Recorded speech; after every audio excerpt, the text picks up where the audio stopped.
Hello from the car, and this is my captain driving. Hello, everybody. And you're getting an intro from the car today because it is 108 degrees out. Las Vegas summer, it's no surprise, right? So what we want to do today, we're going up on a flight to go see more of Lake Mead and the Hoover Dam, go get some exercise for Mojo. And so we wanted to say our hellos in the comfort of the air conditioning, because once we get out there to the hangar, it is going to be go time. And something that's really important for us today is to get off the ground as soon as possible, because we don't want our engine and oil temps to overheat just sitting on the ground. So once we get in the plane, we are going to be a crew and getting off and out of the airport as soon as possible. That way we can get into cruise and get the airplane happy. But once we get to cruise, we have something very huge and exciting to share with you guys, right, Kev? We do. Don't give it away. I won't give it away, but it's something that everybody watching this should tune in for. Yes, and we're going to give you a taste of it. So stay tuned. Be sure to be there with us in cruise, because we can't wait to share this with you guys. See you up there.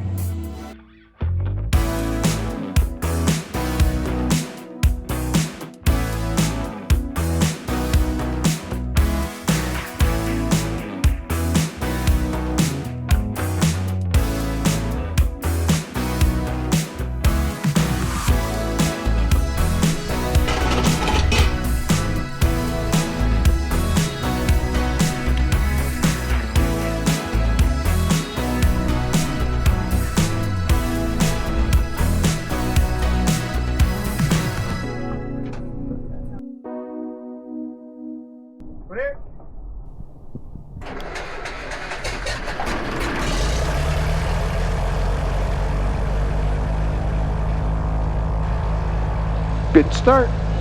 All right. Am I clear on my right? You are clear, right? You just have a golf Check cart my up brakes. there. Brakes are good. You got all the stuff, right? Yep, I'm gonna start to set up the cockpit while you taxi. Okay. R0600 local time to 2000 local time. The frequency for automated weather is 120.77. The common traffic advisory frequency is 125.1. Pilot operated approach lighting is available on 125.1. For additional information, contact Las Vegas Approach via telephone number 725-200-4432. Not available. Henderson Executive Airport. Automated weather observation. 2336 Zulu. Wind 340 at 04. Visibility 10. Sky condition clear. Temperature 42 Celsius. Density altitude 6,100. Okay. Yep, tires closed. Do your run up and then we can catch up after that. Oil check's good. Run up looked great. Towers closed. It is a Monday at 4:40 p.m.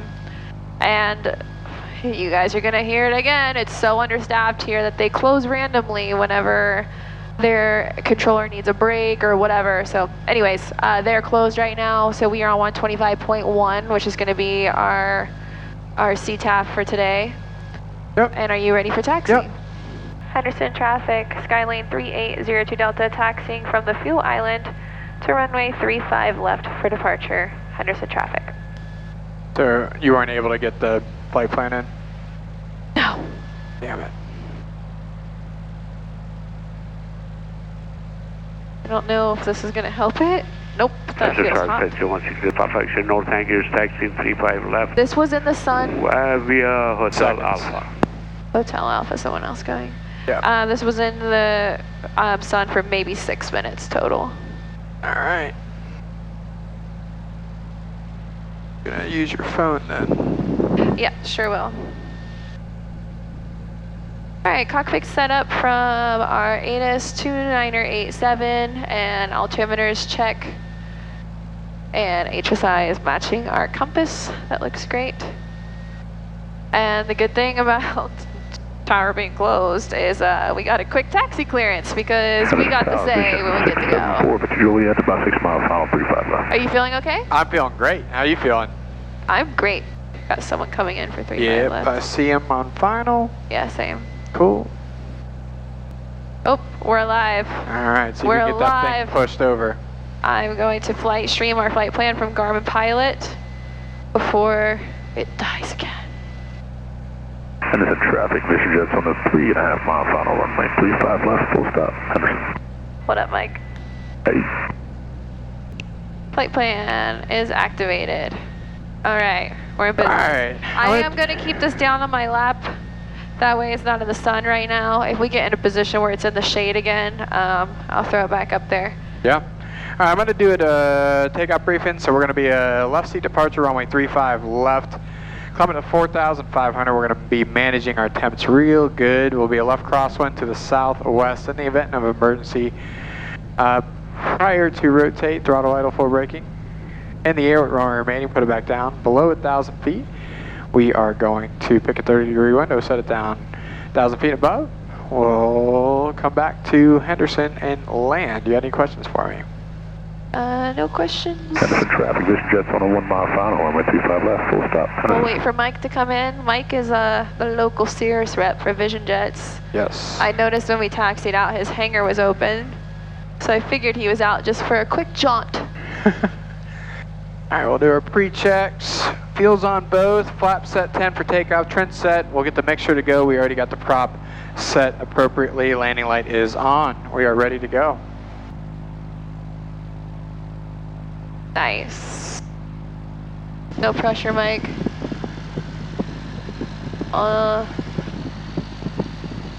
So cool. That's a sweet paint scheme. That is sweet.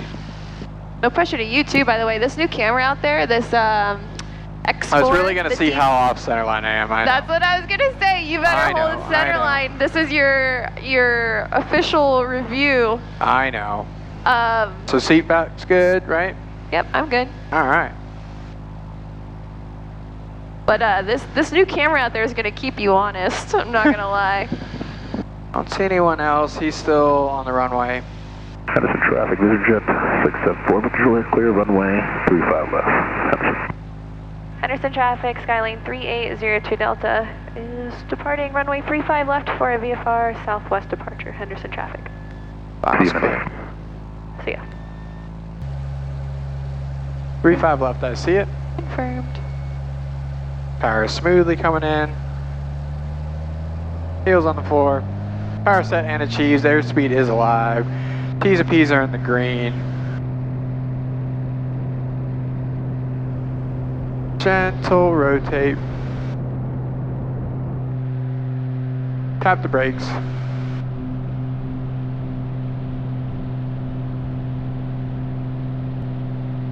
Alright, we'll get our flaps retracted. No runway remaining. Get some speed going. Alright, we'll make that crosswind turn. Yep, 600 feet.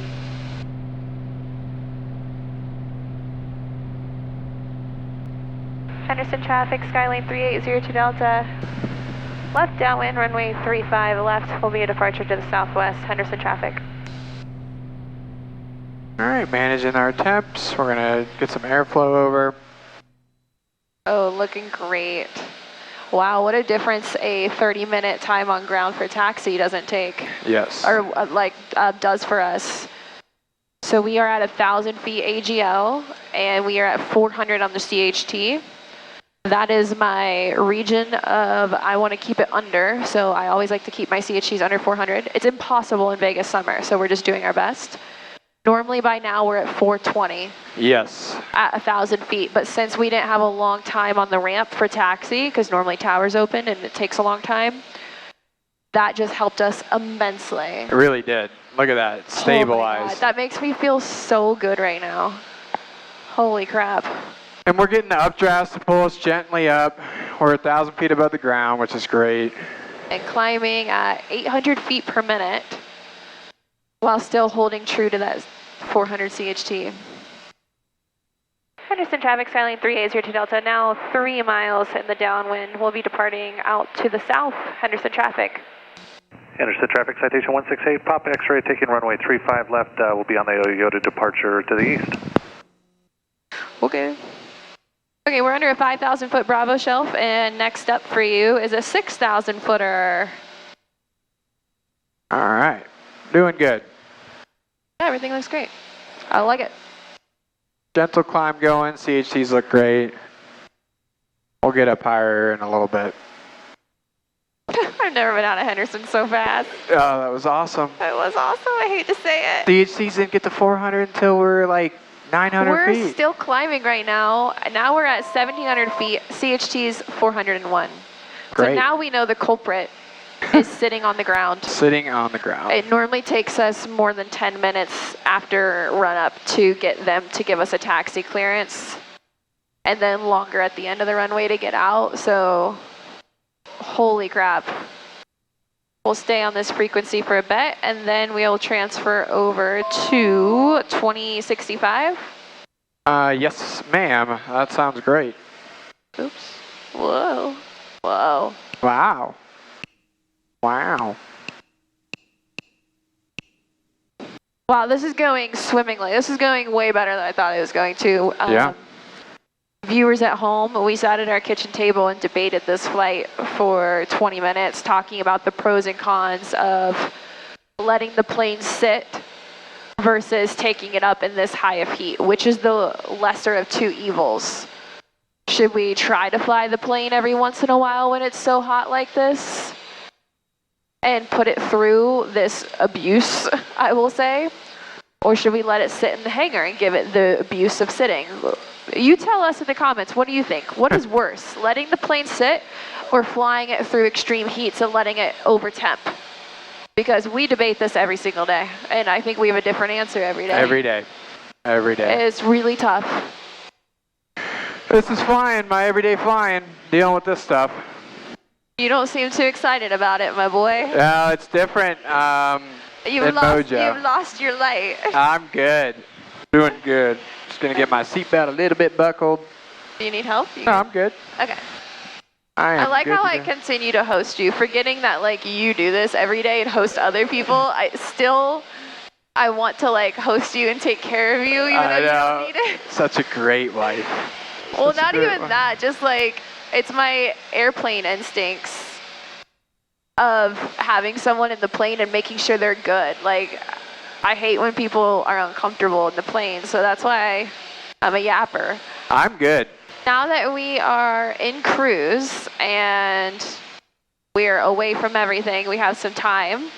We want to share with you guys something super exciting, some new content for you guys that we've been working on for a really long time. Tell them what it is. So, Mindy is the driving force behind this, but we have started our very own podcast called the Captain John Doe Podcast. What is this about, Mindy? Captain John Doe was inspired by some other things that I really enjoy listening to, where viewers submit and share their own anonymous stories.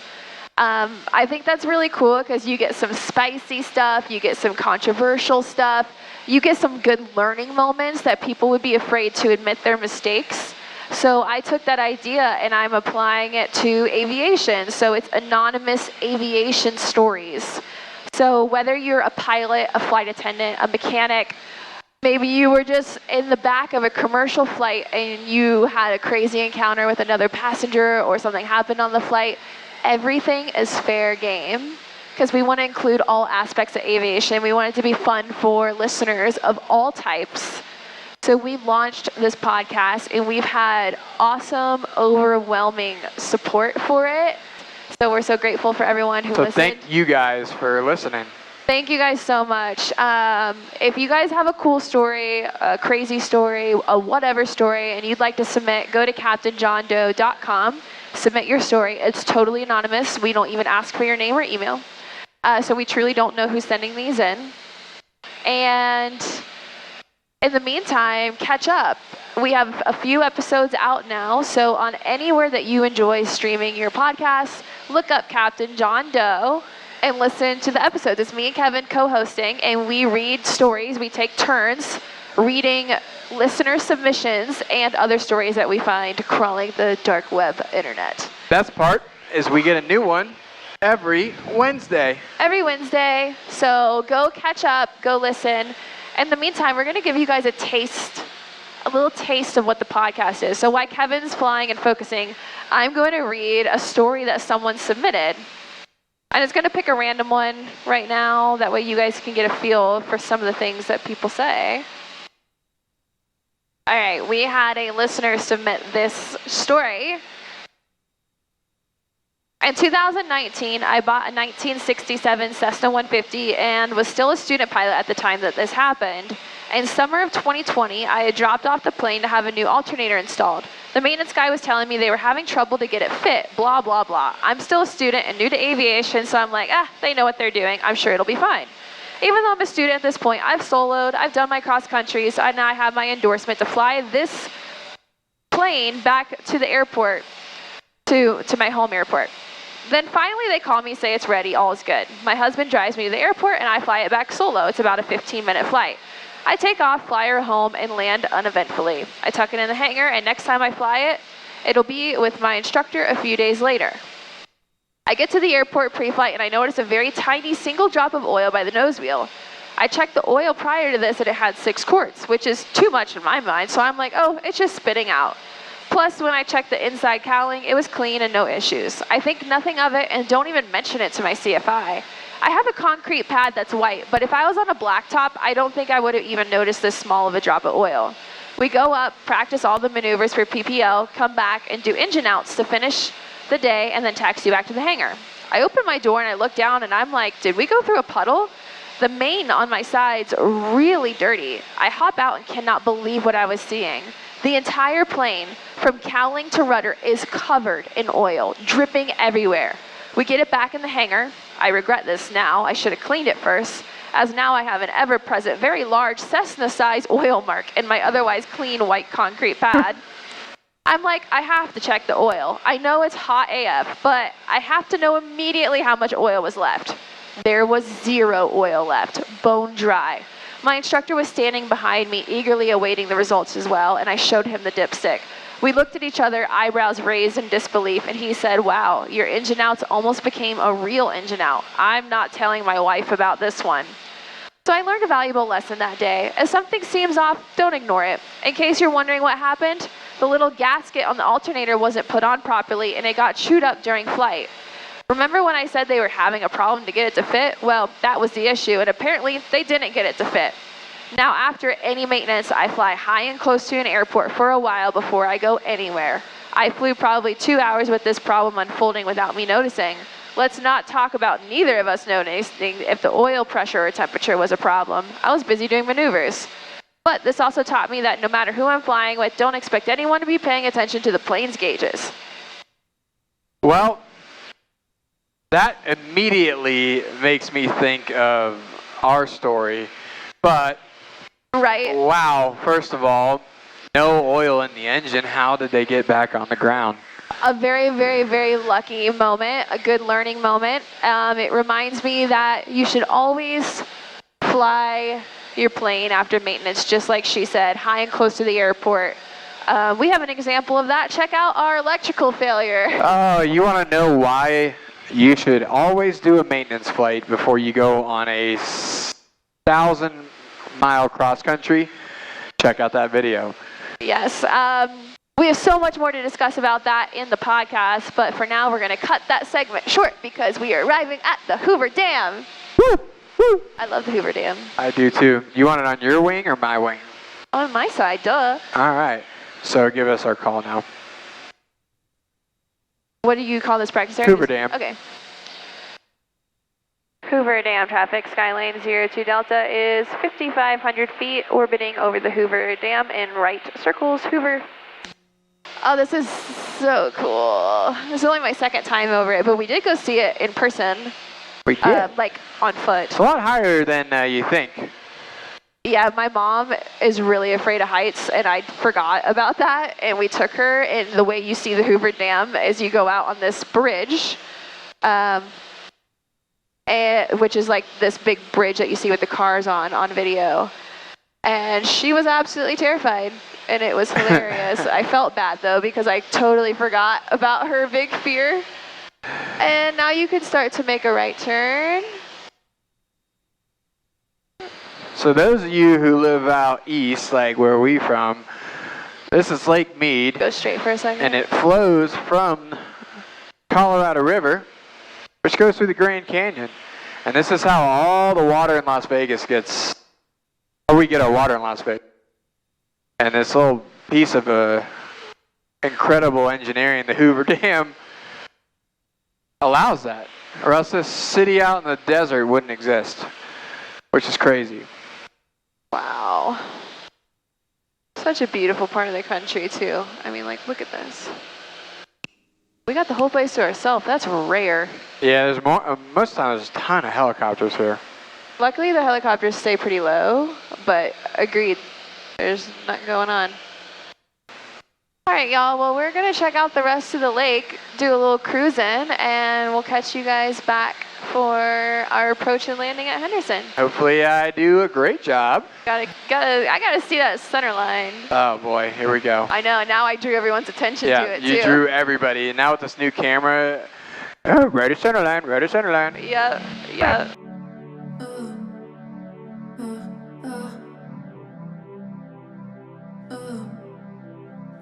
Take it slow, we are talking loud. If you listen close, you can kiss the sky away with your cell phones. Friday night and I dyed your hair and I messed it up, but you didn't care, or did you? Drifting round in blue days, well we knew it. Wait for the days we got time, gave it time. Now I'm falling, I'm falling, I'm falling. I fall for you. Oh, oh, oh. Can't control it. I'm falling, I'm falling. My deja vu. How I'm falling for you. Falling for you.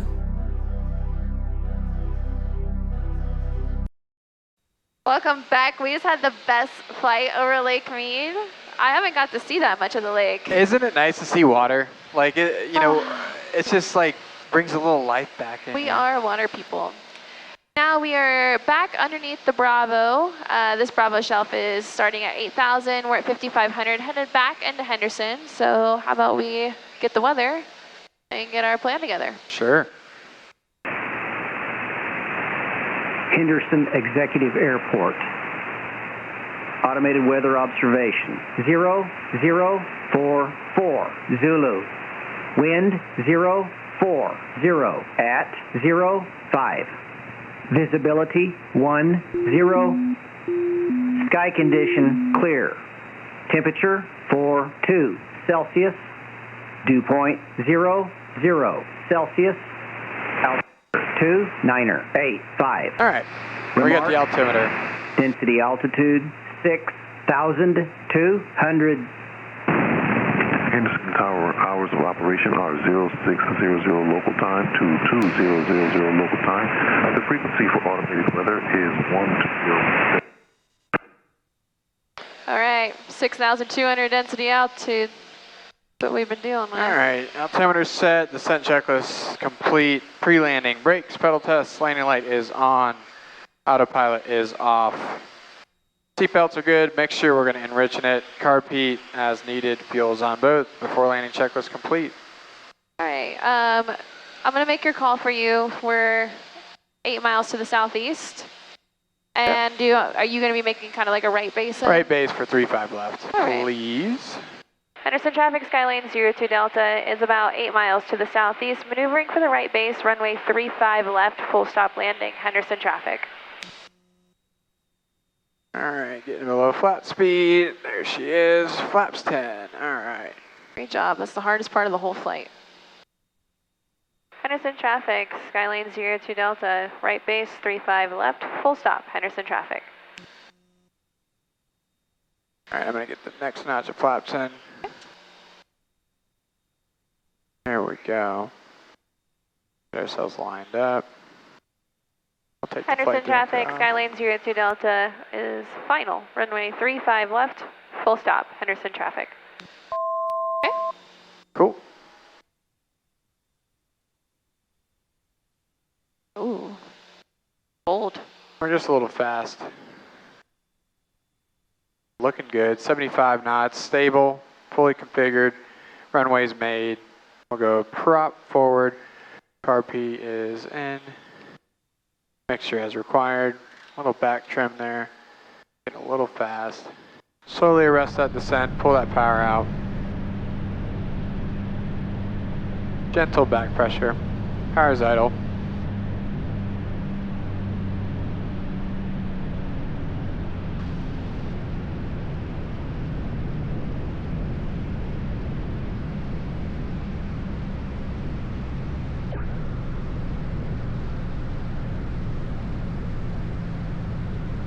There's no one here. Get off at the next one. Okay. Stay on center line.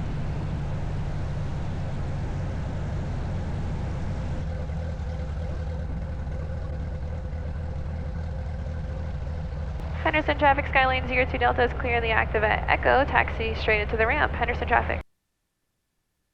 Alrighty, guys, welcome back to Henderson. What a great flight around Lake Mead and the Hoover Dam. Be sure to check out our new podcast, Captain John Doe. It's unlike anything you've ever heard. I can promise you that. And we'll see you guys next time. Thanks for tuning in. See you guys.